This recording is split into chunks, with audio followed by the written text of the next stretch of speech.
Hey guys, my name is Cal Summers, and this is my podcast where I talk about entertaining news, funny news, maybe some serious stuff involved. And let's get on with the episode.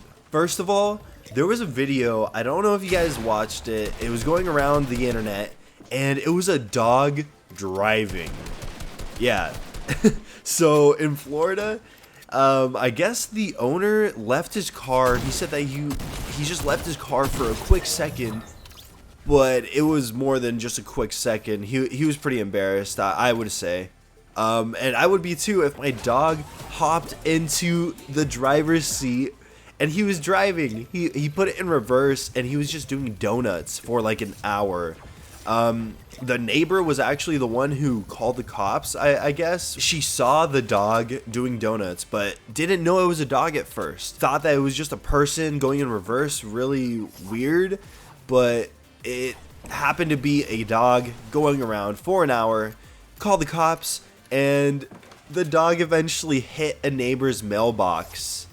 So that's when the dog hit the mailbox, the car actually slowed down a little bit, which gave the officer that was called enough time to get the car stopped and get the dog out.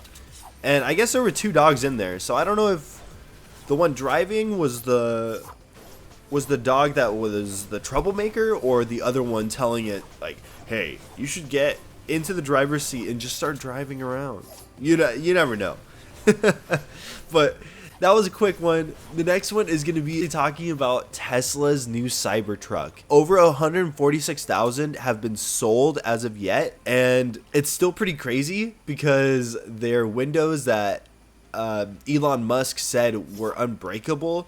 They tested them out and it left some damage on both of the windows that they tried it on. You know, I read Elon Musk on Twitter and his tweets. He was saying how they had tried it already and it didn't leave a mark. But this time, in the live demo, they tried it and they broke the windows, which is, I don't know, pretty embarrassing, I would say. It got kind of awkward after the first time, but the second time I didn't get to see. I actually do like how the Cybertruck looks though. And for the price, I mean, you're going for the futuristic look and you're trying to be cool and stuff. It's a great car, and it pulls, it can go up to 14,000 pounds max. And that's the most expensive one, along with 500 miles to a full charge, which is insane. 500 miles for an electric car plus 14,000 pounds that it could tow is insane. And technology will just be moving even faster from here. And talking about technology, let's move on to a lot of people here in California use these electric scooters, thinking that they're safer for the environment, just an easier way to get around. And you know what? It might be easier to get around, but electric scooters are being banned around the world because of how disruptive they are being out on the sidewalk and being out on the road. This month in Singapore, they announced a prohibition, kind of a trial prohibition of e-scooters on sidewalks, which could end up being a whole ban next year, because there's been some deaths. There's been 6 reported deaths of scooter riders in 2019 in Singapore, which I don't know, 6. I'm not trying to say that they deserved it or anything like that. I'm just saying there are accidents no matter what kind of transportation there is. There will be accidents. I don't know if walking might be the safest way, but then again, you have people walking into traffic. You have people running into traffic. There's always going to be a risk when you're going outside, really. But the thing is, with that going on, there are those scooters that are being left on the sidewalk, and inadvertently, blind people with disabilities are walking over them or tripping on them, falling, hurting themselves. And you have to be careful. I mean, if you're blind or have any kind of disability, you're gonna have to walk over these scooters, walk around these scooters. And apparently I'm looking at some pictures where tons of scooters were just left on the sidewalk. And if the scooters are being ridden on the sidewalk, then will scooter goers be tripping over the other scooters? Like, it's become a problem because so many people are just leaving them on the sidewalk. People are driving on the road. People are driving on the sidewalk. Like, there's, I feel like, too much of a mix with transportation vehicles. I get that point, as well as scooters might not be as environmentally friendly as you might think because of the way that they're built. They're built with aluminum, and they're really bulky. They're not in the greatest condition already, just of their layout. They're built how they're built. They end up lasting like many months, but they're still just under a year most of the time, lasting, I don't know, I think like 6 to 10 months from what I'm reading. That's what it says.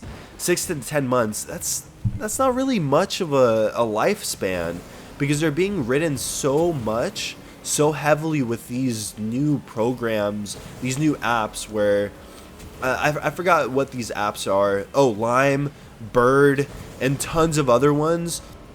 I've seen lots of them around San Diego, and there's just so many scooters, electric scooters, when they're banned on the beach. On the beach, I've seen signs where it's like you can't ride these scooters, and people are still riding them. So I understand the frustrations that people have, but what do you think? I kind of lean on the fence, lean on the side of people banning electric scooters just because they already have cars. We already have scooters. If you want to use scooters and skateboards, go for it. But electric ones are just going to be tricky. I feel like the speeds that they allow the users to go at, I think that might be the problem, not the actual scooters themselves. Because if you had a regular scooter, you wouldn't really leave it outside. You would take it with you.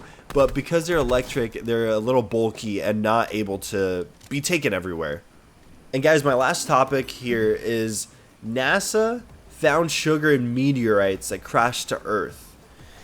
Which doesn't seem like a crazy big deal, but it kind of is, because the sugar that was found in these meteorites that landed on Earth like billions of years ago contains sugar, which is a big deal. There's a certain molecule called ribose that was found in the meteorites, which is a big deal because that has to do with the RNA, ribonucleic acid, which I guess testing all this supports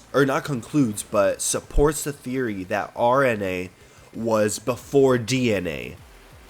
And RNA molecules have more capabilities replicating without the help of other molecules. So it's kind of saying that RNA was before the DNA. So what came first, chicken or the egg? We might have the answer with these meteorites. I don't know, it's pretty crazy to think that there's been a debate, there's been all these theories and stuff, and this meteorite has helped us figure out life a bit more.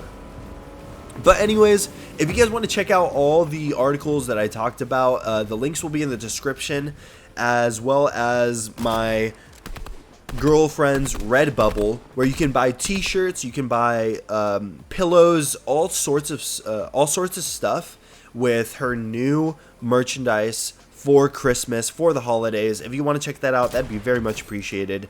And check out my eBay. I sell a lot of stuff, a lot of different stuff that you might be into.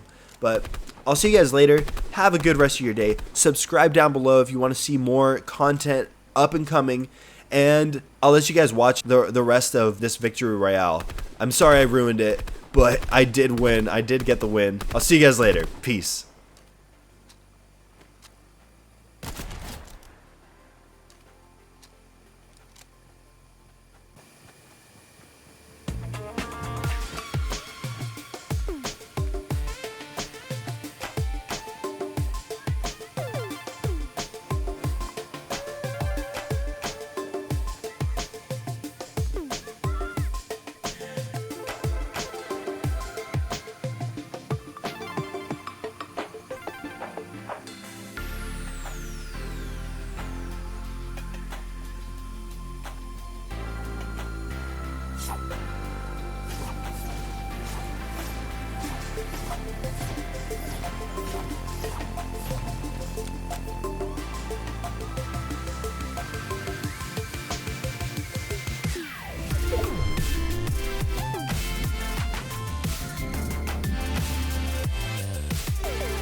I'm on my own, broken and alone. I feel the rain crashing down.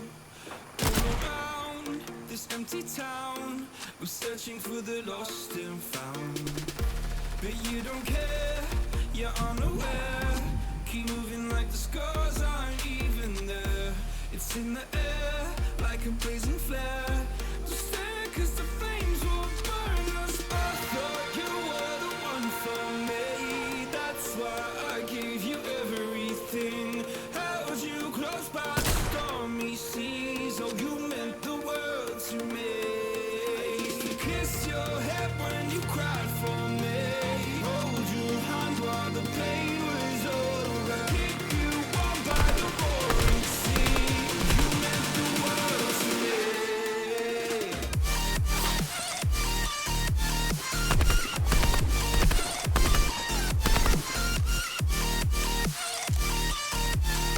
Oh, you meant the world to me.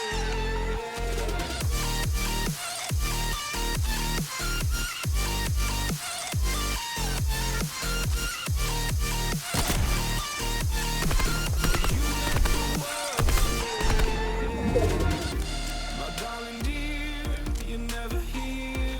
When I'm in pain, you hide and disappear. Like shadows in the atmosphere, charting the stratosphere. Yeah. I prayed for you and kept you near, in hopes you'd chase away my fears. I'm on my own, you made it so. Now I'm chasing nightmares through. I used to run with you through the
No point in blaming you, you did not know. Oh. I thought you were